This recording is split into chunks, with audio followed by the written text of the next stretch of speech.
जय श्री कृष्णा। प्रिय दर्शक बंधुओं, एक बार पुनः स्वागत है आप सभी मित्रों का आपके अपने चैनल दर्पण ज्ञान गागर यूट्यूब चैनल में। प्रिय सज्जनों, शास्त्रों के अनुसार कोई भी पुरुष अपनी पत्नी के अलावा इस एक स्त्री से यदि शारीरिक संबंध बनाता है तो उसे कोई भी पाप नहीं लगता। प्रिय सज्जनों, एक बार की बात है जब देव ऋषि नारद नारायण नारायण जपते हुए अंतरिक्ष मार्ग से यमलोकपुरी पहुंच जाते हैं। यमलोक के देवता यमराज एक विशाल काय सिंहासन पर बैठे होते हैं और उन्हीं के बगल में चित्रगुप्त बैठे हुए होते हैं जो कि उनके मुनीम थे। उसी समय प्रिय सज्जनों, देव ऋषि नारद उनके पास पहुंच जाते हैं। देव ऋषि नारद को आता हुआ देखकर यमराज उनका अभिवादन और स्वागत करते हैं और उनको प्रणाम करते हुए कहने लगते हैं कि हे देव ऋषि, आपके आगमन से हमारी यमपुरी तो धन्य हो गई। तभी देव ऋषि नारद कहते हैं, हे मृत्यु और न्याय के देवता, आपको हमारा प्रणाम स्वीकार हो। तभी यमराज कहते हैं, हे देव ऋषि, आज काफी समय के बाद आपका यमपुरी में आना हुआ है। आप किसी जगह अकारण तो जा ही नहीं सकते, इसलिए अवश्य यहाँ आने का आपका कोई ना कोई प्रयोजन अवश्य होगा। इसलिए कृपा करके आप हमें ये बात बताने की कृपा करें कि आप अपने किस प्रयोजन से यमपुरी में पधारे हैं। प्रिय सज्जनों, तभी नारद जी कहते हैं कि हे धर्मराज, आप तो मृत्यु और न्याय के देवता हैं। तीनों लोकों के प्राणियों को उनके कर्मों के अनुसार दंड प्रदान करते हैं। आपके पास समस्त प्राणियों और चराचर का लेखा जोखा है। पापी दुष्ट अधर्मियों के लिए आप नरक में डालते हैं और पुण्यवान व धर्मपरायण आत्माओं को आप स्वर्ग का सुख प्रदान करते हैं। इसीलिए आपको मनुष्यों के सभी पाप और पुण्य कर्मों का ज्ञान है। मैं आपके पास एक विचित्र प्रश्न लेकर के आया हूँ, कृपया आप मेरी इस जिज्ञासा को शांत करें। तभी यमराज कहते हैं कि हे देव ऋषि नारद, आप बिल्कुल ही सत्य कह रहे हैं। हमारे पास तीनों लोकों के प्राणियों का लेखा जोखा रखा हुआ है, क्योंकि प्रभु ने हमें यही कार्य सौंपा है। हम प्रभु के आदेश पर ही मनुष्य के पाप व पुण्य कर्मों का फल प्रदान करते हैं। हे देव ऋषि, आपकी जो भी जिज्ञासा है वो हमारे समक्ष प्रकट कीजिए। हम आपकी जिज्ञासा अवश्य शांत करने की कोशिश करेंगे। तभी देव ऋषि नारद कहते हैं कि हे यमराज जी, शास्त्र कहते हैं कि एक पुरुष को केवल एक ही स्त्री से विवाह करना चाहिए, अर्थात एक पत्नी व्रत धारण करके रहना चाहिए। किंतु मैंने तो ऐसा देखा है, कुछ पुरुष तो कई एक विवाह कर लेते हैं और अनेकों स्त्रियों से शारीरिक संबंध बनाते हैं। क्या ये आपकी नजर में पाप नहीं है? क्या ऐसे मनुष्यों को नरक में डाला जाता है? इस पर आपकी यमपुरी का कौन सा कानून लागू होता है? क्या कोई मनुष्य अनेकों स्त्रियों से विवाह कर सकता है? कृपा करके यमराज जी, मेरे द्वारा पूछे गए इन सभी प्रश्नों के उत्तर देने की कृपा करें। तभी यमराज कहने लगते हैं कि हे देव ऋषि, आपने समस्त मानव जाति के कल्याण के लिए उचित ही प्रश्न किए हैं। संसार में मनुष्य एक से अधिक विवाह कर सकता है या नहीं? इस प्रश्न का उत्तर देने से पहले मैं आपको एक कथा सुनाता हूँ। मेरे द्वारा सुनाई जाने वाली इस कथा में आपको आपके सभी प्रश्नों के ठीक ठीक उत्तर मिल जाएंगे। इसलिए आप हमारे द्वारा सुनाई जाने वाली इस कथा को ध्यान पूर्वक अवश्य सुने, क्योंकि जो भी इस कथा को ध्यान पूर्वक सुनता है मैं उसके 32 अपराध माफ करता हूँ। तभी नारद जी कहते हैं कि हे धर्मराज, आप इस कथा को हमें अवश्य सुनाइए। मैं तुम्हारी इस कथा के लिए ध्यान पूर्वक अवश्य ही सुनूंगा। तभी यमराज जी नारद जी के लिए वो महान कथा सुनाना प्रारंभ करते हैं कि हे नारद जी, ये प्राचीन काल की बात है। मद्र देश में एक अत्यंत शोभायमान नगरी थी। उस नगरी के एक अत्यंत गुणवान, बलवान और रूपवान राजा थे, जिनका नाम था धर्मदत्त।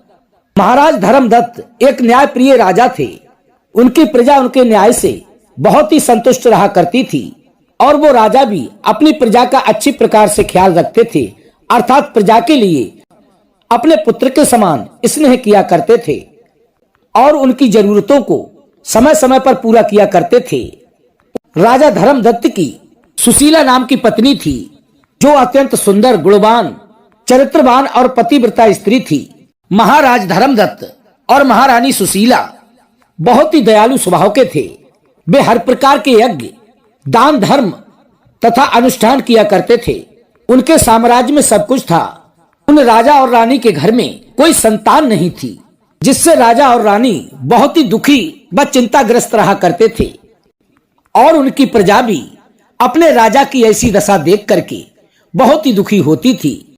लाख प्रयास करने के बावजूद भी महाराज के घर में कोई भी संतान उत्पन्न नहीं हुई। महाराज ने अनेक वैद्य बुलाए, रानी का इलाज करवाया, यज्ञ धर्म जप तप के कार्य किए, लेकिन उनको किसी भी उपाय से कोई भी संतुष्टि प्राप्त नहीं हुई।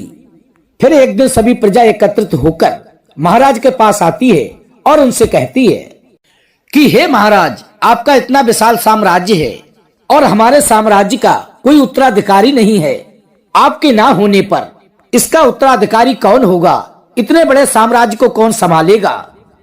यदि हमारी राजमाता सुशीला जी के गर्भ से किसी संतान ने जन्म नहीं लिया तो क्या हुआ? आप दूसरा विवाह तो कर ही सकते हैं। हो सकता है नई महारानी आने के बाद उनकी कोख से हमारे राज्य को नया उत्तराधिकारी मिल जाए और आपकी वंश वेल आगे बढ़ सके। लेकिन प्रिय सज्जनों, वो राजा अपनी प्रजा की बात से बिल्कुल संतुष्ट नहीं होते हैं, क्योंकि राजा धर्मदत्त अपनी पत्नी सुशीला से बहुत ही प्रेम किया करते थे। इसीलिए वे अपनी पत्नी का दिल दुखाना नहीं चाहते थे। तथा राजा धर्मदत्त को शास्त्र नीति और धर्म नीति का भी बहुत ही अच्छा ज्ञान था कि एक पुरुष को केवल एक पत्नी व्रत धारण करके रहना चाहिए। यदि घर में एक स्त्री हो तो उस पुरुष के लिए कभी भी दूसरी स्त्री के पास नहीं जाना चाहिए। जिस प्रकार एक मादा पशु के साथ दो नर पशु नहीं रह सकते, ठीक उसी प्रकार से एक पुरुष के साथ दो स्त्रियां कभी भी सुखी नहीं रह सकती, क्योंकि जो पुरुष एक पत्नी के होते हुए दूसरी स्त्री से संबंध रखता है वो अपने जीवन में बहुत बड़ा पाप करता है, अर्थात अपने द्वारा किए गए सभी पुण्यों को नष्ट कर देता है और नरकगामी बन जाता है। इसी कारण से प्रिय सज्जनों, महाराज धर्मदत्त दूसरा विवाह करना नहीं चाहते थे। जब राजा प्रजा की बात नहीं सुनते हैं तो कुछ प्रजाजन महारानी के पास पहुंचते हैं और उनसे आग्रह करते हैं कि हे महारानी जी, हम समझते हैं पुत्र देना या ना देना या फिर देकर के ले लेना ये तो परमात्मा की लीला है। उस विधाता की लीला के आगे किसी की भी नहीं चलती है। लेकिन इतने बड़े साम्राज्य को चलाने के लिए हमारे राज्य के लिए एक उत्तराधिकारी तो चाहिए। इसलिए हम सभी प्रजाजन आपसे विनती करने आए हैं, आप हमारे महाराज धर्मदत्त के लिए दूसरी शादी करने को मनाएं, ताकि दूसरी शादी करने के बाद हमारी नई रानी की कोख से कोई संतान उत्पन्न हो सके और इतने बड़े साम्राज्य की देखरेख करते हुए आपकी वंशवेल को आगे बढ़ा सके। तभी प्रिय सज्जनों, महारानी सुशीला भी अपने प्रजाजनों के दुख को समझती हैं और अपने महाराज के पास आकर दोनों हाथ जोड़कर उनसे कहने लगती हैं कि हे स्वामी, मेरी आपसे एक विनती है। मेरी कोख से तो किसी संतान ने जन्म नहीं लिया और ना ही मैं अपने राज्य के लिए कोई उत्तराधिकारी दे पाई, तो इसलिए मैं आपसे एक विनती करती हूँ, आप दूसरा विवाह कर लो ताकि हमारी वंश वेल आगे बढ़ सके और हमारे इस विशाल राज्य को संभालने वाला एक उत्तराधिकारी मिल सके। प्रिय सज्जनों, अपनी पत्नी के मुख से ये बात सुनने के बाद महाराज धर्मदत्त कहते हैं, तुम ये कैसी बातें कर रही हो प्रिय? तुम्हें मालूम भी है जिस घर में दो नारियां होती हैं वहां दो नालियां बहा करती हैं, और तुम तो इस महल में अपनी सौत को लाने की बात कर रही हो। क्या तुम्हारी सौत आने के बाद तुम चैन से जी सकोगी? क्यों जानबूझकर अपने पैरों में कुल्हाड़ी मारना चाहती हो? ऐसी कौन स्त्री होगी जो अपने रहते हुए अपने पति का दूसरा विवाह करने को कहती होगी? मुझे तो लगता है तुम्हारी बुद्धि खराब हो गई है, इसलिए तुम ऐसी उल्टी सीधी बातें कर रही हो। तुम इस बात को क्यों नहीं समझती हो? यदि मैं दूसरा विवाह करता हूँ तो मैं एक पाप का भागीदार बन जाऊंगा, और तुम इतने विश्वास से ये बात कैसे कह सकती हो कि यदि मैं दूसरा विवाह कर लूं तो मेरे घर में संतान आ जाएगी? देखिए प्रिय, तुम इस बात को नहीं समझती हो। पुत्र देना या ना देना या दे करके छीन लेना, ये सब लीला परमात्मा की है, उसके आगे किसी का भी बस नहीं चलता। इसलिए मैं विवाह नहीं करूंगा। और तुम जो हो दूसरा विवाह करने को कह रही हो, क्या तुम मेरे दूसरे विवाह से खुश रह पाओगी? तभी रानी कहती है, हे स्वामी, आपकी खुशी में ही मेरी खुशी है। मैं अपनी सौतन को अपनी सगी बहन मान के उसको बहुत प्यार दूंगी। कृपया आप अपने मन में संकोच ना करें और निसंकोच होकर दूसरा विवाह करें। मुझे इस बात से लेस मात्र भी दुख नहीं होगा। मैं अपनी तरफ से तुम्हें विवाह की सहमति देती हूँ। तभी महाराज धर्मदत्त कहते हैं कि हे देवी, किंतु मुझे उस पाप से कौन बचाएगा जो एक स्त्री के होते हुए भी संबंध बनाने से लगता है। इस पाप से किसी को मुक्ति नहीं मिल सकती और मैं अपने हाथों से ऐसा घोर अनर्थ नहीं कर सकता। उधर स्वर्गलोक से महाराज धर्मदत्त के सभी पूर्वज इस घटना को बड़े ही ध्यान से देख रहे थे। वे अपने पुत्र के ऐसे व्यवहार से अत्यंत दुखी हो जाते हैं। यदि हमारे कुल में राजा धर्मदत्त के घर में कोई पुत्र नहीं होगा तो हमारे कुल का विनाश हो जाएगा। इसी बात को अपने मन में सोचकर सभी पूर्वज बहुत ही दुखी हो जाते हैं। फिर एक दिन उनके सभी पूर्वज महाराज धर्मदत्त के सपने में आकर उन्हें सपना देते हैं और कहते हैं कि हे पुत्र, तुम्हारे कारण हमारी दुर्गति हो रही है, हमारी वंश बेल आगे नहीं बढ़ पा रही है, अर्थात हमारे कुल का विनाश होने जा रहा है। तभी महाराज धर्मदत्त अपने पूर्वजों से कहते हैं, हे महान आत्माओं, मैंने ऐसा कौन सा काम किया है जो आप सभी लोग इतने दुखी हो रहे हैं। आपकी आत्मा की शांति के लिए जो भी उपाय होगा मैं करने को तैयार हूं।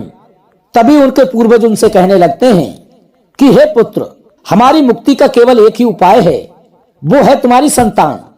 यदि तुम्हारे घर में कोई संतान जन्म नहीं लेती है तो तुम्हारे साथ साथ हमें भी नरक भोगना पड़ेगा। हमारा संपूर्ण कुल और वंश सदा सदा के लिए नष्ट हो जाएगा। इसीलिए हे पुत्र, हम तुमसे आग्रह करते हैं, तुम दूसरा विवाह कर लो, क्योंकि पुत्र के बिना मनुष्य को सदगति प्राप्त नहीं होती, वंश आगे नहीं बढ़ता। पुत्र ही अपने माता पिता का उद्धार करता है, उन्हें मोक्ष दिलाता है। जब वो श्राद्ध करता है तो हमारे द्वारा किए गए सभी पाप नष्ट हो जाते हैं। जब वह पृथ्वी लोक पर अपने द्वारा दान धर्म करता है तो हमें स्वर्ग लोक में भोजन की प्राप्ति होती है। इसलिए हे पुत्र, तुम अतिशीघ्र दूसरा विवाह करो और हमारे कुल में संतान उत्पत्ति का कोई उपाय सोचो। प्रिय सज्जनों, अपने पितरों की बात सुनकर के राजा धर्मदत्त दूसरा विवाह करने को तैयार नहीं होते हैं। फिर उनके सभी पितृगण दुखी होकर यमराज के पास पहुंचते हैं और उनसे विनती करते हुए कहते हैं कि हे धर्मराज, कृपया आप हमारे कुल की रक्षा कीजिए। हमारे कुल में कोई संतान नहीं है, अर्थात संतान के बिना हमारा कुल नष्ट होने जा रहा है। कृपया आप हमारे पुत्र को दूसरा विवाह करने की सद्बुद्धि दें। तभी यमराज कहते हैं कि हे महान आत्माओं, मैं अवश्य तुम्हारे पुत्र को समझाऊंगा और उसे पुत्र प्राप्ति के लिए प्रेरित करूंगा। ऐसा कहने के बाद यमराज जी पृथ्वी लोक पर आते हैं और एक साधु का रूप धारण करके महाराज धर्मदत्त के दरबार में जाते हैं। उन साधु महाराज को देखकर महाराज धर्मदत्त अत्यंत प्रसन्न होते हैं और उनका खूब आदर सत्कार करते हैं। फिर उनसे कहने लगते हैं कि हे महात्मन, कहिए आपका कैसे आगमन हुआ, आपकी क्या इच्छा है, मुझे स्पष्ट बताइए। आप किस प्रयोजन से हमारे यहाँ पधारे हैं। आपके मुखमंडल का तेज देखकर ये प्रतीत होता है कि आप अवश्य ही कोई महान तेजस्वी संत हैं। तभी वो संत जी उस राजा से कहते हैं कि हे राजन, मैं साक्षात यमराज हूँ। तुम्हारे पूर्वजों के द्वारा प्रार्थना करने पर ही मैं स्वयं ही तुम्हारे पास चलकर आया हूँ। इसलिए हे वत्स, क्योंकि तुमने अपने पूर्वजों को रुष्ट कर दिया है और तुम अपनी जिद पर अड़े हो, जिसके कारण तुम्हारा पूरा साम्राज्य नष्ट हो जाएगा। पुत्र के बिना तुम्हारी दुर्गति हो जाएगी। तुम्हें कभी भी मोक्ष की प्राप्ति नहीं होगी, क्योंकि शास्त्र कहते हैं कि मनुष्य को मोक्ष प्राप्ति के लिए संतान की उत्पत्ति अवश्य ही करनी चाहिए। तभी महाराज धर्मदत्त कहते हैं कि हे धर्मराज, मैं दूसरा विवाह करके जानबूझकर पाप का भागीदार बनना नहीं चाहता। इससे अच्छा तो यही है कि मैं पुत्रहीन होकर ही जीऊं। तभी यमराज कहते हैं कि हे वत्स, तुम्हारे न्याय प्रिय आचरण से और अपनी पत्नी के प्रति एक पत्नी व्रत की निष्ठा को देखकर मैं अत्यंत प्रसन्न हूँ। किंतु हे राजन, यदि किसी मनुष्य की वंश बेल आगे नहीं बढ़ रही है तो वो मनुष्य दूसरा विवाह अवश्य कर सकता है। इसमें कोई भी पाप नहीं है, क्योंकि शास्त्र कहते हैं कि यदि एक पत्नी से पुत्र की प्राप्ति नहीं होती है और उसकी पत्नी अपने पति का दूसरा विवाह करने की अनुमति देती है तो उसे अपना दूसरा विवाह करने में बिल्कुल भी संकोच नहीं करना चाहिए। साक्षात धर्मराज के मुख से ऐसे वचन सुनने के बाद महाराज धर्मदत्त अति प्रसन्न हो जाते हैं और यमराज को कोटि कोटि धन्यवाद देते हैं। इतना कहने के बाद यमराज जी वहां से अंतर्ध्यान हो जाते हैं। तभी महाराज धर्मदत्त अपनी पत्नी सुशीला के पास जाते हैं और उससे दूसरा विवाह करने की अनुमति मांगते हैं और रानी सुशीला राजा धर्मदत्त को दूसरा विवाह करने की खुशी खुशी अनुमति दे देती हैं। तभी महाराज धर्मदत्त अपना दूसरा विवाह कर लेते हैं, जिसकी कोख से उन्हें कुछ समय पश्चात एक सुंदर पुत्र की प्राप्ति होती है। इस घटना को घटते ही महाराज धर्मदत्त के सभी पूर्वज स्वर्गलोक में बहुत ही खुश हो जाते हैं और यमराज को बार बार धन्यवाद देते हैं। तो प्रिय सज्जनों, इस प्रकार से यमराज ने नारद जी को स्त्री और पुरुष के विवाह और आचरण संबंधी महत्वपूर्ण ज्ञान दिया है। आपको ये कथा कैसी लगी कमेंट के माध्यम से अवश्य अवगत कराएं और यदि अभी तक आपने हमारे चैनल दर्पण ज्ञान गागर यूट्यूब चैनल को सब्सक्राइब नहीं किया है तो प्लीज चैनल को अभी सब्सक्राइब कर लें, वीडियो को एक लाइक कर दें, हो सके तो अपने सगे संबंधियों और मित्रों तक वीडियो को शेयर अवश्य करें। प्रिय दोस्तों, हम कल फिर मिलेंगे इसी प्रकार की ज्ञानवर्धक चर्चा के साथ। इसी के साथ प्रिय सज्जनों, राधे राधे, जय श्री कृष्णा।